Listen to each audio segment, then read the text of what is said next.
yeah, I was working out on Monday and with my friend, and we were doing some bench pressing, and we did a lot of reps. And so um, I felt really good during the workout. I went home and went to sleep, and the next morning I woke up and my shoulder was in a ton of pain. And I was kind of wondering, like, what happened? You know, it couldn't have been from my workout because it didn't hurt yesterday. Talked to a doctor friend of mine as the pain got worse every day, and he said, oh, you definitely tore your rotator cuff. You know, it takes about a half a day to start feeling it. And he's like, it doesn't get better. Rotator cuffs don't heal. They just kind of scar over after a few months, and you have a lot of pain from then on when you work out, and, you know, it stinks. So I'm thinking, oh, that's great, you know.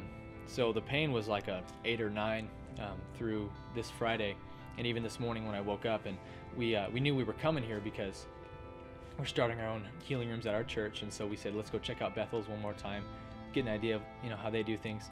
And so I should have had it in a sling all week, but I knew God was going to heal it today, so I just said there's no need to go buy one, you know, waste money on it. So we came here, and when we got to the first room, the guy, I can't remember his name, but he was just talking about healing and faith and how Jesus wants to heal you, and he's here right now, you know.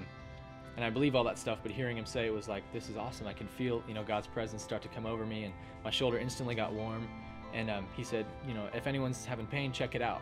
Check out the body part that you couldn't move. And so I went like this, and probably went from like an 8 to like a 6.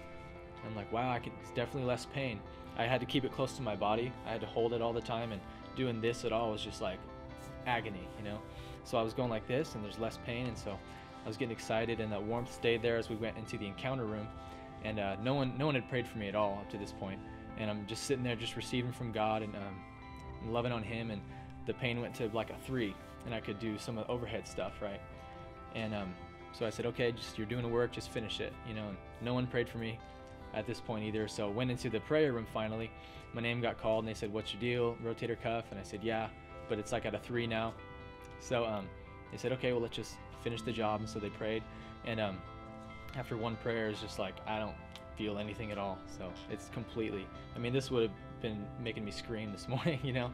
I was getting out of bed holding it like this and couldn't use it for anything, you know. So it's awesome, man. Yeah, it's really great to have a testimony for myself that, you know, God's done something for me, healed me, and I'm no different than you. You know, God loves you just the same. He's no respecter of person. So if he healed my excruciatingly painful torn rotator cuff, you know, he'll heal whatever you have going on too. And it kind of helps to increase your faith when you're praying for people, you know. When you've had it happen to yourself, it's like, oh, no big deal, you know. He'll do it.